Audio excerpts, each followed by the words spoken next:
Hello, wrestling fans. This is John Hoppy, and you're listening to the Wrestling Fans Sunday Takedown. I'm here with my co-host Carlos. How are you, my friend? Good. What's up, guys? Not much. We also have Brian the Hype Ballard. Brian, how are you? Happy Sunday. Hey, I've got some breaking news. Wrestling Fans Insight has just released John Hoppy and not renewing Carlos, just so you guys are aware. Oh, coming in a heel, huh? Right? So you guys can expect the show every 2 months when Brian can show up. Thanks. Once every 2 months we'll be here. I was going to say, I'm okay with that. Oh, no, I just breaking news again. I just got released too. No, wait a minute here. You just fired yourself? I guess, this is, I don't know where these sources come from, but. Well, I guess this means Stampede's all on his own then. So, see you, Stampede. Well, yes, he has 3 faces. He can keep it going. Yeah, that's true. You got to always have a backup. And we, as you didn't hear it, Stampede's also in the house with us. How are you, Davey? Oh, not good. Just peering down here from the Great White North. And you got your clock set back and everything? Yep, clocks, sundials, and hourglasses, all done. Yep. We just upgraded the clocks last year, so that's kind of new. Oh, nice. And so you got rid of the sundial and hourglasses? As a country, what do you say? You always got to have a backup. Weren't you paying attention? No. Yeah. I just figured I'd take your lead, Carlos. So,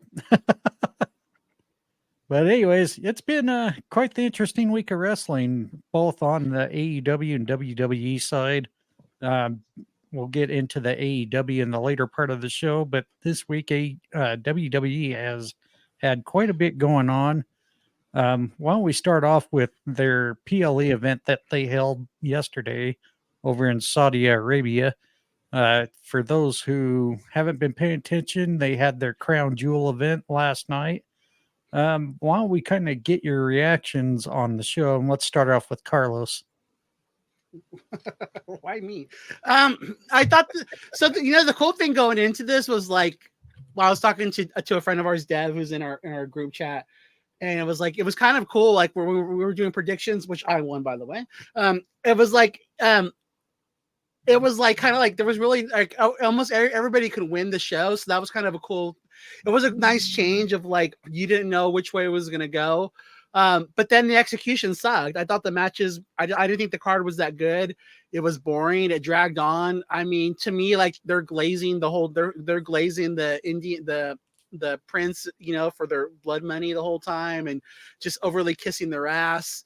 And for me, like you hearing Triple H brag, in the post show, like, oh, I've always wanted to do these matches and have a champion versus champion thing. And it's like, well, if we're going to do it, then have a decisive winner. Doing this booking where you're trying to protect the other person doesn't work. If you're going to do it, execute it right. I was really excited going in. And let me just say, people, I work nights. And so again, in the morning I'm up and I can watch it before work. So I'm glad of that. So again, full disclosure, I'm probably half awake when we're watching this anyways, but I just watching it. I wasn't really into it. I mean, I was more excited about matches on Collision last night than I was this PLE. But again, and it just upsets me too that the Saudi government gets 7 matches, and then the people paying their hard-earned money that they probably really can't afford only get 5. Yeah, like I said, it's typical WWE glazing for the money. It's just a money grab at this point. Nice thought, but the execution was poorly done. And I'm over Cody Rhodes. All right. Now I'm kind of weary of going to this one, but it's like it's not going to get better. Yeah, so we might as well just make it worse here. But Stampede, let's get your little honest review of last night's event. I unfortunately was wide awake for this adventure that WWE sent me on yesterday afternoon. I could have gotten my entire housework done in between whenever they decided to put matches on. Like I don't know what they're doing. 40% of the show was matches. 40. Like, what are they doing? like there was a couple of matches that delivered, like the Gunther Cody match delivered. That was good, which I expected it to be, and that delivered. I liked the finish. It was a nice callback to Brett and Roddy. I get that. You know, Seth and Bronson was okay. I gave that, I think it was 7.5 out of 10. And that continues that story. But like the two women's matches were just like that tag team match was just, it was slow, it was sloppy. Liv, I don't know what they're doing there. That's a mess. But you know, for a show that was over 3 hours long, just put about 80 minutes of matches on it. Like, so some people like that. Certainly wasn't for me. The whole show, I gave it a 5.5 out of 10. Like, do better. I kind of wanted. Oh, sorry. Go ahead. Better. So I kind of want to touch a little bit on what Carlos mentioned earlier. Is it just felt very slow, and Triple H was booking what he wanted to book. This is pretty much a lot of what I see a lot of the IWC stands for WWE. Always complain about what AEW does, especially for Tony Khan. To me, it's just similar to that same complaint. Wouldn't you agree, Carlos? Repeat that one more time. I'm sorry. I was reading something. Yeah. And he accuses me of not paying attention. Bad monkey. So what I was saying is the funny part about this is what you mentioned earlier before we went to Davey was how it seemed like Triple H said he wanted these matches like he just booked them for himself. Exactly. And to me, this is kind of similar to what the WWE tribalist complain about AEW that Tony Khan does. And to me, this was kind of one of those cases where it's kind of exactly what just happened here. Exactly, and that's why I put out too. Like, I mean, when I sit there and go, oh look, Triple H is going to mark out for himself again. Like, he's been on every show. Like, even like when he's on SmackDown, he has to come out and like he makes decisions that should be left to the general manager. It's like he's doing everything that they complain that AEW does.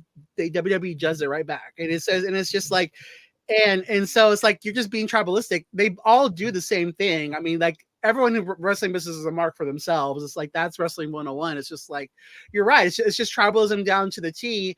And for me, I feel like the WWE, they get a good thing. And that's for me, like what it felt like, you know, it's like they hear the word moments and that's all they're doing now with these PLEs. They're booking for the moment and they're not even booking the matches anymore. Or like nobody cared about the bloodline match. All they were really worried, everyone was really waiting for was when Sammy was going to come out.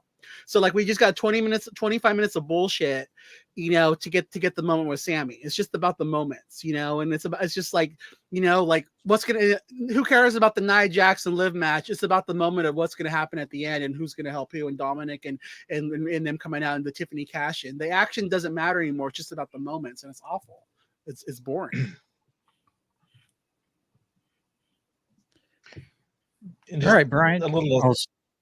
Just a little aside there on the whole Paul thing. Paul has been very visible. Yeah. Very visible, right? On the show, like weekly shows and on these pay-per-views, and there's videos of him coming off the plane, and like he's making himself, you know, front and center a lot here, right? I think there is a reason for that. That this was brought up in one of our spaces, but I do tend to agree with it. Right? I think he's trying to show Endeavor that this train that they're on, he is an integral part of it by doing that. Like as far as booking and running it, you know, nobody else can do this but me. I don't think that's the case, but and again, and to what you're saying.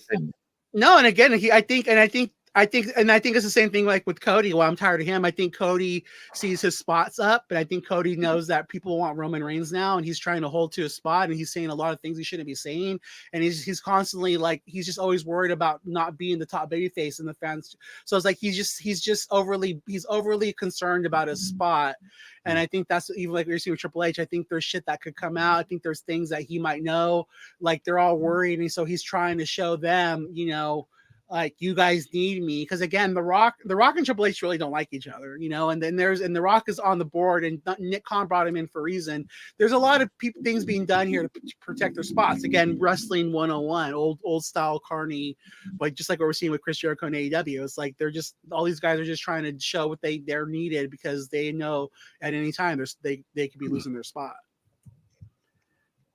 I think you guys are bringing up a really good point too, that I'm sitting here, I do forget that they're newly acquired, and it's a good point. I mean, everybody, when you are in that newly acquired company, you're essentially in the next year interviewing for your job. And I've been involved in situations like that. Right. And, I always kind of used to say, when you acquire a company, you're looking at it as who is an ally, who's an asset, and who is an enemy on the business. And that's what you're trying to figure out in the next year. So yeah, Stampede, thank you for bringing the point up. And Carlos adding to it. I do think that you guys are onto something there with, hey, everybody put up their best interview face. Make sure we show how important we are to this business, so we can maintain things. So I think it's a very great, valid point you guys are bringing up in those spaces. Yeah. And the other thing, and this is going to dip our toe into a different topic here, but there's other things going on within that company that are circling all around the gentleman that we're talking about. He hasn't been named in any of them yet, but if his name pops up, does Endeavor really want him as the front and center face of that part of what they're doing? Right? They may not.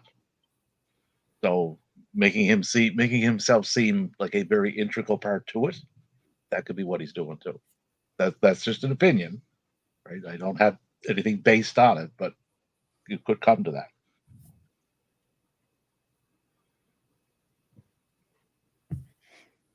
Brian, did you have anything else to add to what Yeah. Kelly? Yeah. So Crown Jewel, I viewed this show, and I'm going to give an analogy that's current with our times right now. It's election season, right? John, don't worry. I won't go into political thing. But it's election season. And I think anybody at election season sometimes has been met with unwanted solicitation, whether it's a flyer in your mail, a phone call, somebody knocking on your door. I viewed Crown Jewel as kind of that unwanted solicitation in my WWE programming. Everybody knew where they were going. We know we're going towards War Games. We know we're going towards Survivor Series, but we said ding dong or opened our mailbox and here's something trying to tell us about something in the wrestling that's happening in the story. But I do think it was a very forgettable pay-per-view or PLE. And I do think that on the blip in a radar, it's a very small blip. I've never liked the champion versus champion matches. Because I've always felt that it paints you into a creative corner. So, and especially with, these champions not always looking equal. And then what you do is you make one brand a lot stronger over the other, but you paint yourself into a corner where you can't let a certain champion lose. Not after you've built them up and made them, and you need that momentum to go into WrestleMania, and you need that star power to sell that WrestleMania. So I feel like these are dangerous matches to put people into.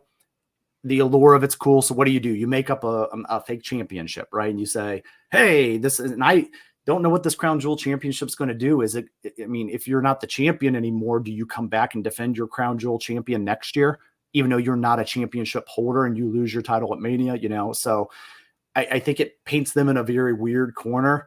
But I know they're trying to make it feel special, and they're trying to make it feel like it's so one of a kind over there, because they're being paid a lot.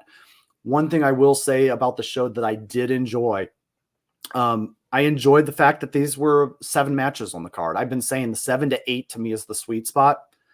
And I don't feel like I just got gypped off if I went and I was like, okay, I got 4 matches, right? Versus sometimes 15 matches is too much, right? But I felt like that 7 to 8, and I felt like that hit pretty well. The other thing for me is I did watch this after it. I didn't watch it live, so I did watch it the night of, or the night after here, and I was able to fast forward through a lot of the junk and a lot of the promo. And Stampede was talking about earlier, there was about, keep me honest here, 40 minutes of actual wrestling matches, I believe you said. No. Or how many The minutes? match times. Yeah. For the actual matches that took place, it was just over 80 minutes. Okay, 80 minutes right on a 3-hour show. So the show ran for 200 minutes. Yeah, and that made me, it didn't bother me as much being able to fast forward through a lot of that, but if I had to sit there and watch it live, I would have probably been a little annoyed. I would probably been trying to do anything else. So I like the match amounts, and I do like that they were trying to do things, but this really just felt like, honestly, guys, you could probably miss it and not miss much on the show.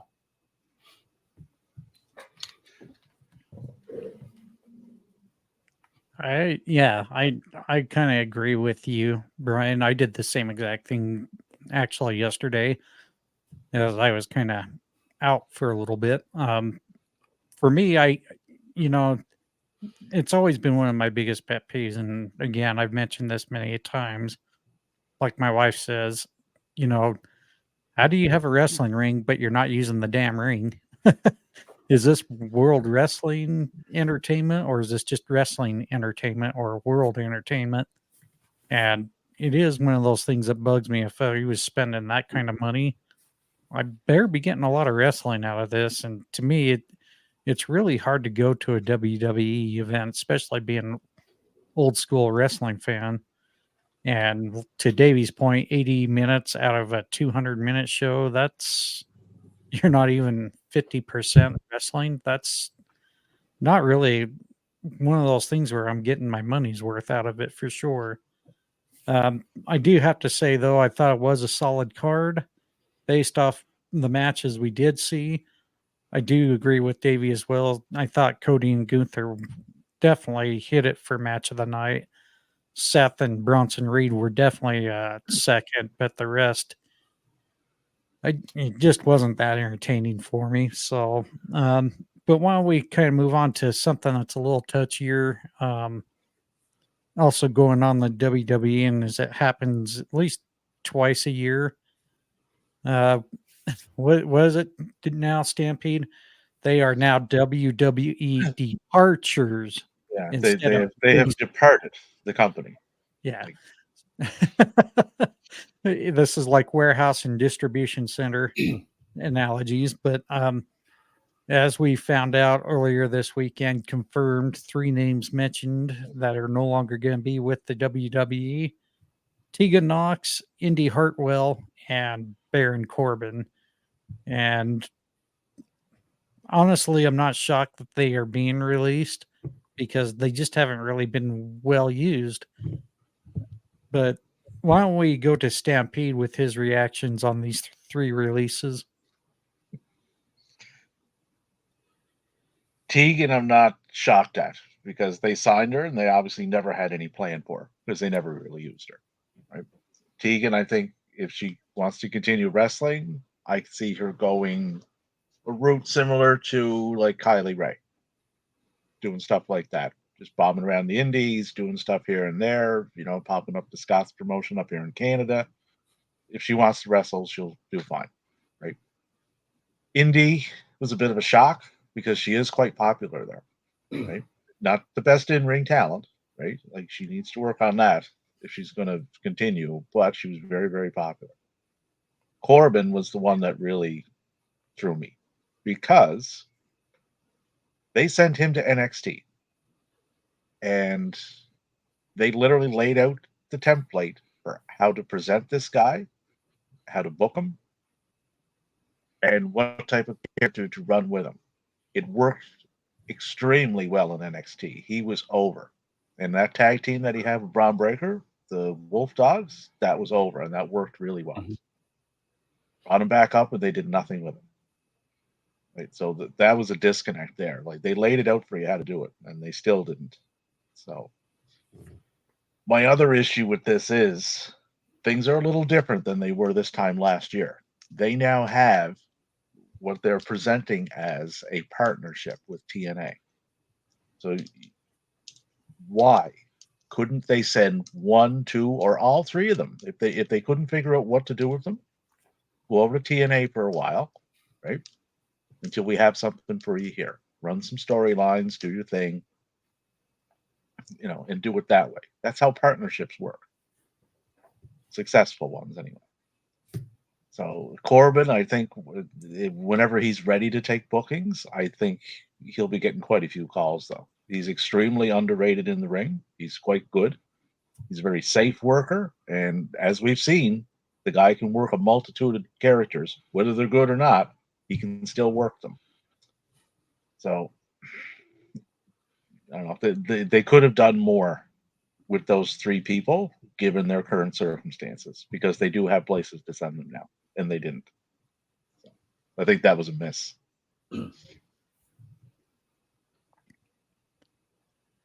Brian?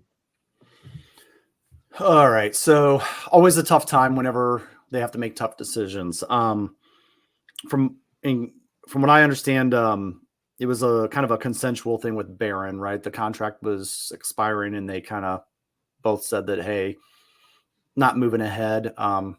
Doesn't mean that they can't come back together in the future, where I understand that Indy and Tegan is more of a kind of straight up release. I don't think any of these talent were necessarily moving the needle. And I think the WWE is in the position to where I'm surprised it happened now and it didn't happen after the Royal Rumble or after the Mania season when they need a little more talent to be in the Royal Rumble. But ultimately, I think this is the WWE filtering this throughout the year instead of having a Black Friday or a cut day, right? Where they just mass amounts like they've done in years past. I think they're going to sprinkle these kind of things throughout the year at different times, quarterly even. And I think they look at it as, hey, are we going to double down or triple down on some of this talent, or are we going to move on to the talent that we're going to invest in? Like I'll give you a name like an Obafemi or somebody like that, right? That they've been developing and they've been ultimately saying, yeah, you know what? This is going to be the next spot that we want to feature on TV. I don't think they want to get into a situation where they just have a bunch of talent around that they're not doing anything with. That does happen sometimes in other promotions and we don't even realize they're still there. So I do think that these guys are all talented enough to be on the indies. Baron was the one that was a little surprising because I know they probably weren't ever looking to make him world champion and to be the guy to take down Cody Rhodes. But I do think they were trying to work him into a spot where he could be like the king of the tag team or something of that nature. And, he's been around a while. They've invested a lot of different characters in him. They've invested a lot of creative, which he did make work. So I do feel that I could see them just coming back together, almost like they did with Braun Strowman a few years ago, where he was out and gone and then just came back. But anything can happen in the WWE. I just feel like this was the WWE trimming a little bit of the fat and moving ahead with some of their younger talent that's a little cheaper under contract, maybe even. So. And the only thing that worries me when these happen is, even though it's only been 3, I can tell you there's probably going to definitely be some more, and that's unfortunate, especially this time of the year, because I don't ever like to see anyone out of work, but unfortunately, this is kind of the cycle of being a talent in this type of business. Carlos, let's get your thoughts on the current releases. Really quick, I want to touch back on the Saudi thing. The one thing I did like was the Liv Morgan getting the win. And this ties into this because for me, like again, our friend Simon will be happy about this, but the way they presented her and Dom's storyline was a little tone deaf with the whole attack, like sexually like harassing somebody and things like that. But I'm really happy for her because at the time when, again, talking about releases, her friends got released and she was on back in the day and she was kind of like on an island on her own and she kind of found her way. So I'm really happy for her as a talent for this, to see her getting these flowers. But for me, like, that goes back into the releases for this. I don't care if it was only 1 or if it was 5 or this. It was tone deaf. Like, to me, like, you're doing releases on a Friday while you're in Saudi Arabia, while you're taking all this blood money from a Saudi prince that a lot of your fans aren't comfortable with, even your talent isn't comfortable with. You got a lot of talent like CM Punk that won't even work the shows. I just feel like this was really, really poorly timed. it just goes back into something Stampede's complained about, their attitude of like, we're untouchable. We can just pretty much do what we want. I wish that they were going to do this. They just did it in a more timely manner instead of this like little arrogant, we can just kind of do what we want. And for those that don't know, I am a stockholder on purpose. So that way I can complain about the company and want better for them. And I feel like I have a place to do that. But I just feel like the whole thing is just tone deaf. I just wish they did it at a different time.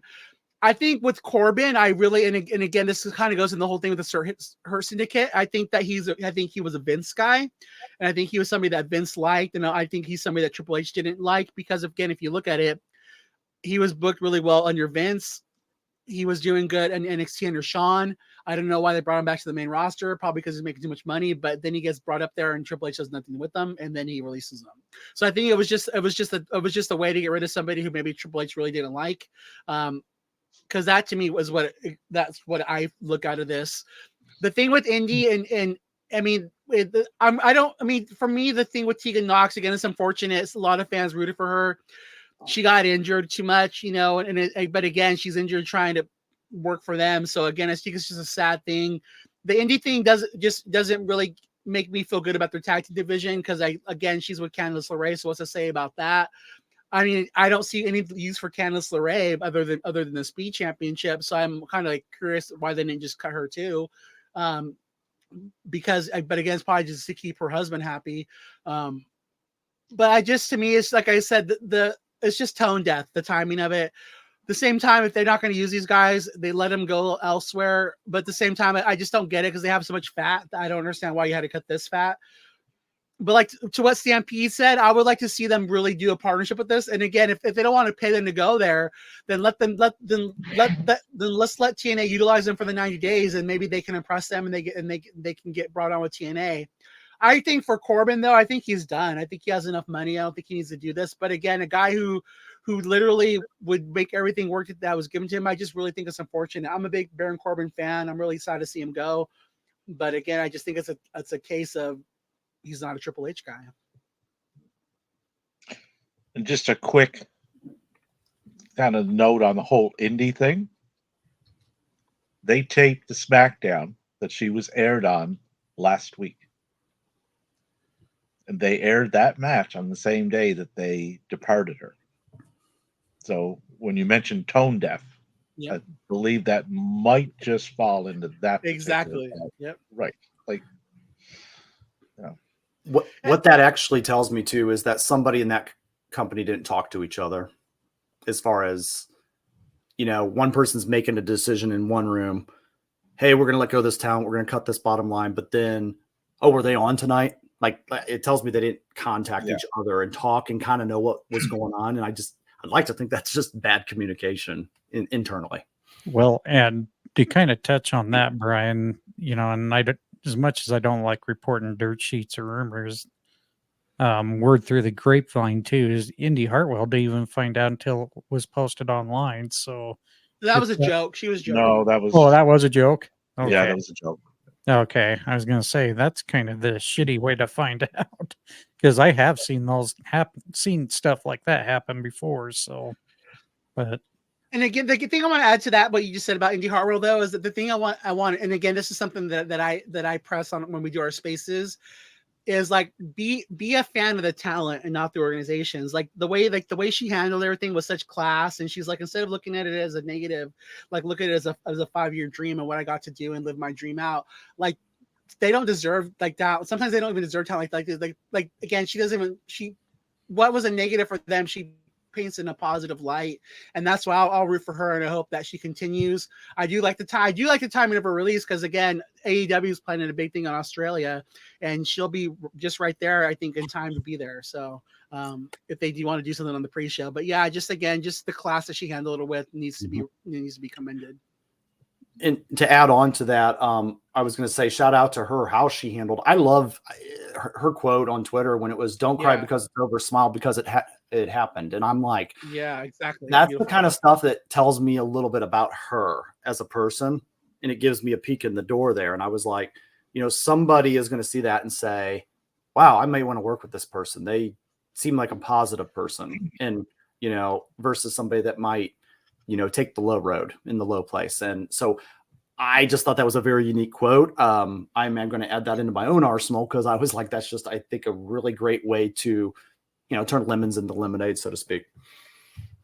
And speaking of shout outs, I want to shout out Chelsea Green for her post on X saying, it's heartbreaking to see Indy go, but when her 90 days is up, the world is going to see her shine. And I think she's right. I think Indy's going to come back and she's going to show WWE what a mistake it was to let her go. So, Stampede, did you want to? Yeah, so 90 days would put her first week of February. And that show that Carlos mentioned in Australia is February 15th, I believe. Yep. So and the thing with that is she can go do that. Like they could put her on like a 0-hour card or something. And she doesn't have to be signed to the company to do that because of how they operate, right? There's also some other things in the works that probably will get announced, and I would say probably before the end of the year would be my guess, is Ring of Honor. Heavily rumored that they are getting a TV deal. So if that's the case, there's another spot for her, right? I think she would fit into that particular brand quite well. I don't know if she'd fit in the main roster with the wrestling style that's there, but I think Ring of Honor, yes. I think that could be a landing spot for her if she chooses to do that. All right. Before we go on to our final subject of the day, I kind of want to go into something that was a little fun because Jim over at Fan the Van podcast, he threw out a poll because he had a rant on his latest episode. It came down to, in a way, coming at the AEW marks, which I really hate when people use those terms because it's kind of derogatory in some ways, in my opinion. But he was kind of making fun of the fact that on the AEW Full Gear's 0 hour, we're going to see the Costco guy take on QT Marshall. And one of the biggest things is he was kind of comparing this to how some of the shit we've seen with, excuse me, the ending of WCW, comparing kind of like a worse event like David Arquette winning the WCW World Championship. And he threw up a poll on X saying, what's worse, David Arquette winning the championship or seeing the Costco guy take on QT Marshall at the 0 hour? Carlos, let's start with your reaction. Oh, David Arquette, 100%. I saw that poll too, and I think it was funny. The thing, and again, like I tell people, be a fan of the talent, right? And with that, QT Marshall is a really great guy.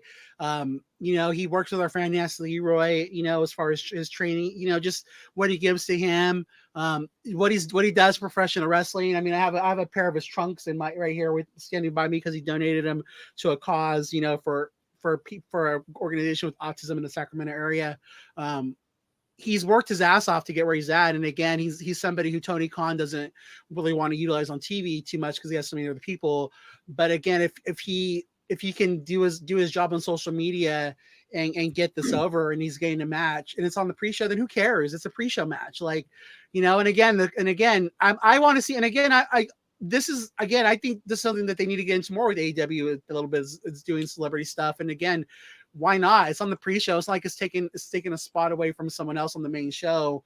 And it's not done all the time. I think again, WWE does this stuff with other celebrities all the time on WrestleMania. Hello, Johnny Knoxville. But again, he pulled it out. I think it's something that you should do. And again, for QT Marshall, who he gave a lot, blood, sweat, and tears to this professional wrestling business.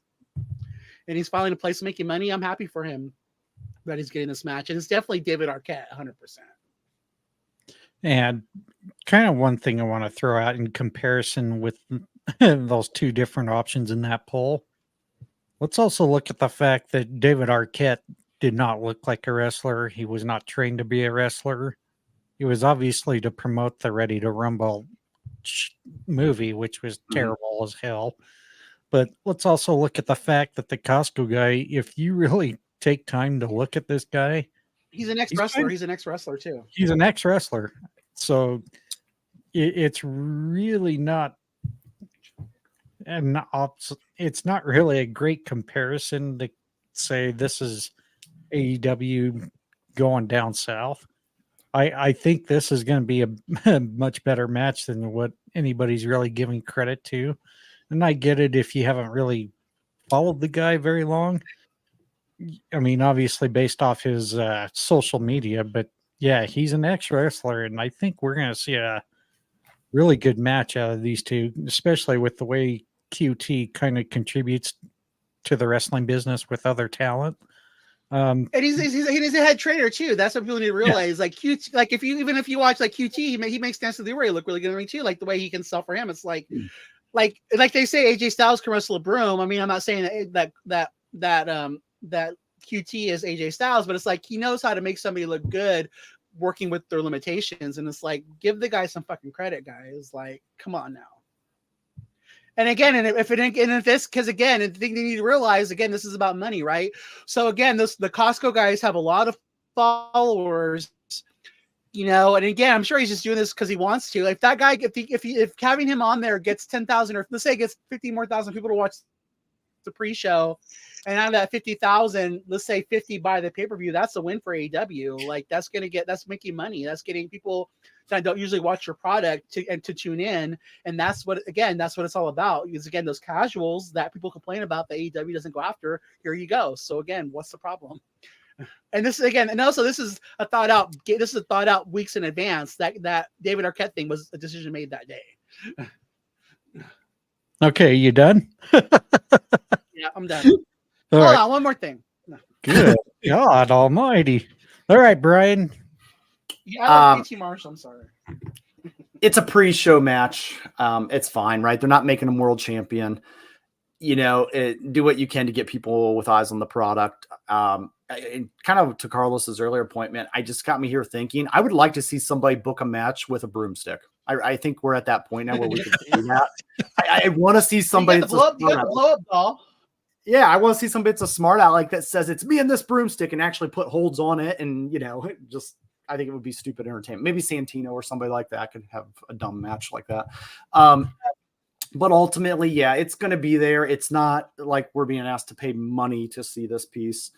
AEW likes to try different things. I mean, they bring in talent locally when they travel on Collision all the time, or a Jack Cartwheel, right? Like, which just I watched Battle of the Belts a few weeks ago, and it had me laughing because it's this stupid guy doing cartwheels around Brian Cage, and I'm like, it's ridiculous. But you know what? It made me remember it for a week and a half, and I think that's a little bit of the effect they're going for. So, all right, Stampede. The fact that somebody thought it was a good idea to try to connect those two dots, David Arquette to the boom guy, right, shows how tone deaf these people are trying to make AEW into WCW, right?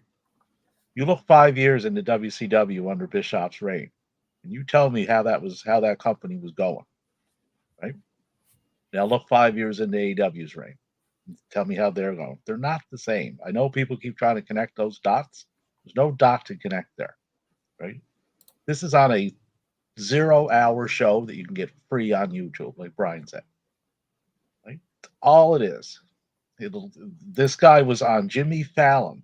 You know how many viewers Jimmy Fallon gets? Promoting this, right? Like, there's no... I have no issue with it. Not taking up a spot on the main card, nor should it. Right? And as far as QT, like, he will work with anybody, anywhere.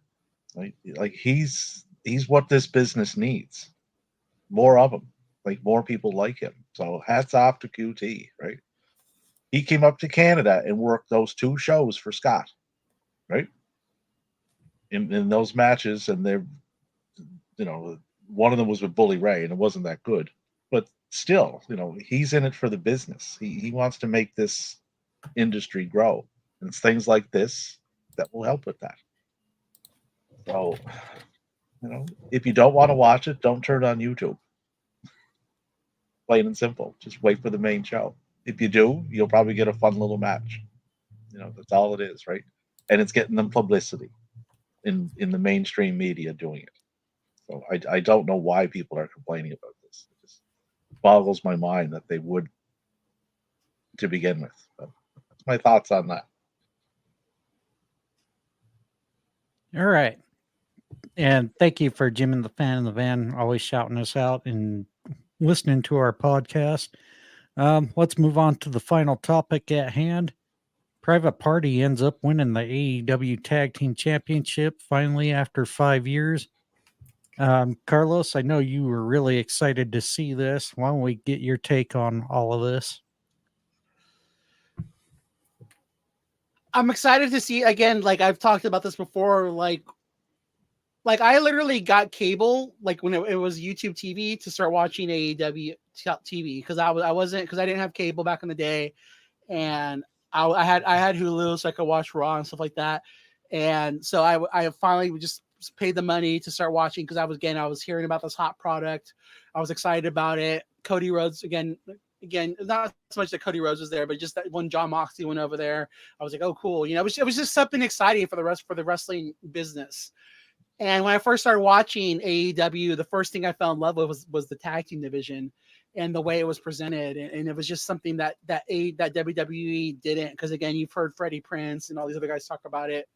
Vince's view on tag team wrestling was, why pay for 4 guys in the ring when I only have to pay for 2, you know? And so I really think that tag team wrestling was a strength of theirs. And I just feel like Private Party was again their homegrown tag team even before the Acclaim, and then Mark Quinn got hurt. I think this was the right decision. I think, like I've talked about on their spaces, I think Private Party can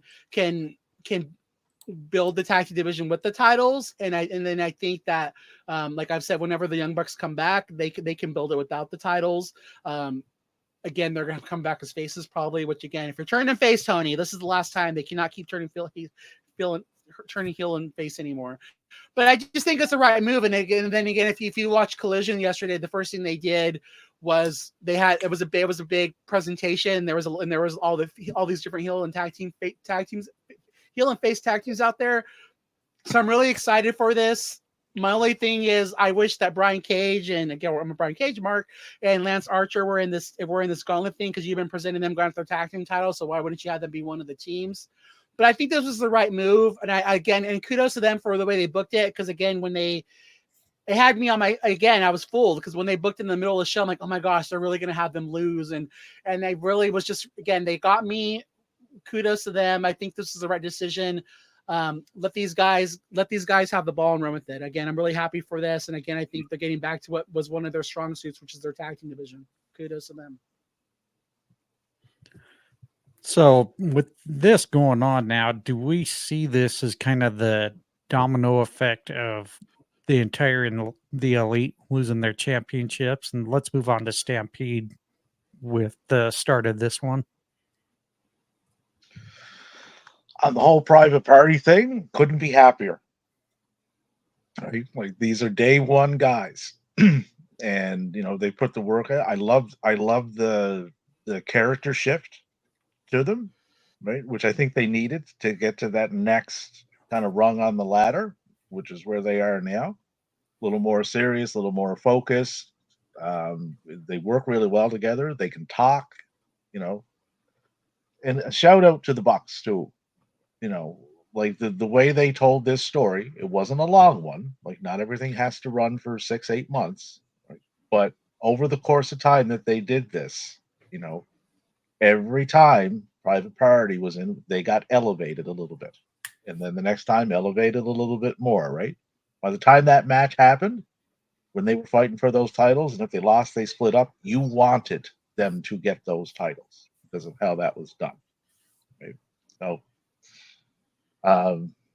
as for the Bucks, little time away. You're probably not going to see them until, I would say, January, because they are going to be at that Wrestle Dynasty on January 5th. And Kenny Omega, and I believe it's Tanahashi, he's going to be teaming up with that for that one. So it'll be the new year before you see them. But like Carlos said, they are likely to come back face. Yes. So you're going to get that dynamic of that group going up against Moxley's group from the look of it. would be my guess. Now things can change between now and then, but just very, very well done with how they got Private Party there. And I liked when they came out and they had every tag team. They had the good tag teams in the ring with them, and they had the bad tag teams up on the ramp. And then they're doing this little, you get in and you're in the 4-way. You get in, you're in the 4-way, right? That's putting a showcase on the tag team division yet again. Those matches are going to get time. They're not going to be 5-minute affairs, right? So that's another good thing. To speak to what Carlos mentioned there about Lance Archer and Brian Cage, I believe they are getting into something with the Undisputed Kingdom, which would be Taven and Bennett. So they do got a program going. They're just not in this one yet. But I don't think they've been around long enough. They need to be built up a little bit more as a duo.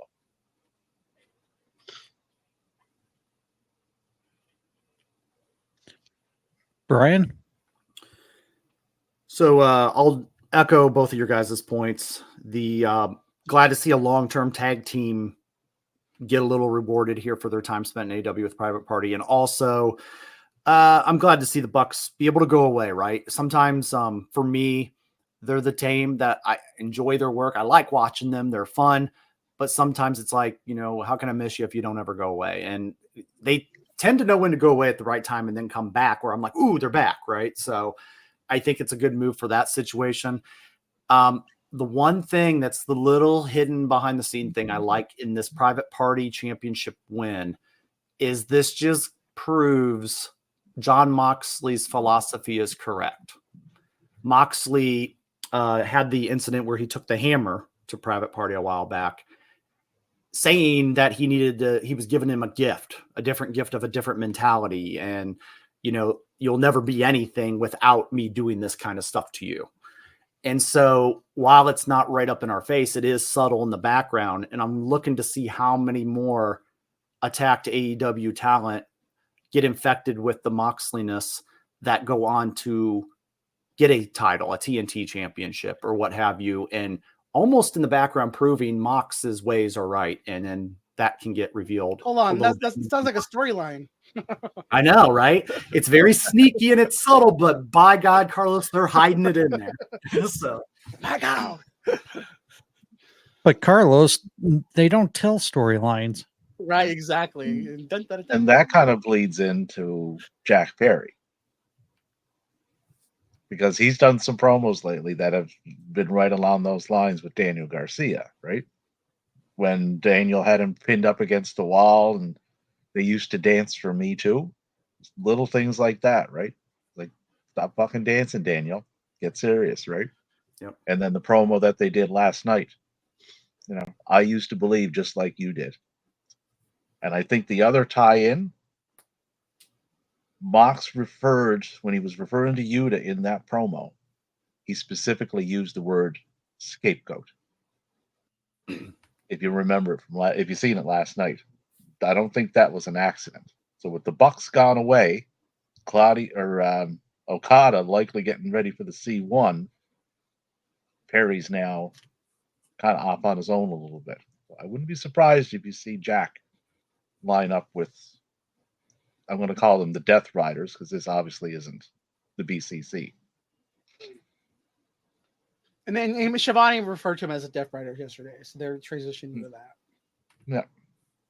Referred to Blackpool Combat Club? Yeah, they're the Death. That's the name's been trademarked, and then when they were coming to the ring yesterday, Shivani said Moxley and his Death Riders, so they're definitely changing the name. All right. And Brian mentioned the subtleties of how they do things, right? Another little subtle. I love the way they're working Marina Shafir, because they showed it a couple of times of Moxley physically having to restrain her from going to kick the shit out of somebody, because he knows if she got a hold of them, she probably would. It's just little things like that, right? That kind of add to the story. And the thing I wanted to just tell people, again, if you're listening to this and you're not a fan of AEW, or you think you're negative towards them, like, please give them a chance, because they actually do listen to their fans. I mean, if you look at this whole presentation, like everything they're doing, like they're actually, like, they listen to the fans. The fans have a voice. Like they they do try to better themselves. They're a work in progress. They're only going into a 5-year-old company. Like, it's an exciting company to watch. And so again, if you're someone who's been sour, or you're sour by them, if you haven't watched Collision lately, there was a lot of good storylines on Collision too, where it's like, give that show a chance again, because they're making it relevant again. So I just really encourage you to support wrestling in general. Yeah, I mean, they made you go out and get cable. My God, Exactly. Exactly. They did. Yeah, 100%. But just to touch on that for a second, I remember that time very, very vividly, because I was almost done with the whole wrestling thing in North America anyway. But I remember hearing, it's like, okay, who's starting this company? Cody, Kenny Omega, the Bucks. It's like, I'm in. Okay, that caught my interest, right? Because like, I knew Kenny and the Bucks from Japan, right? It's like, okay, it's like, is this what you're bringing over here? Sure enough, that when it first started, that's essentially what it was, which is banger after banger after banger. Right? But that's what got my attention, and it just kind of reinvigorated my passion for this industry. It's grown since then, not only with AEW, but multiple places, right? Good stuff.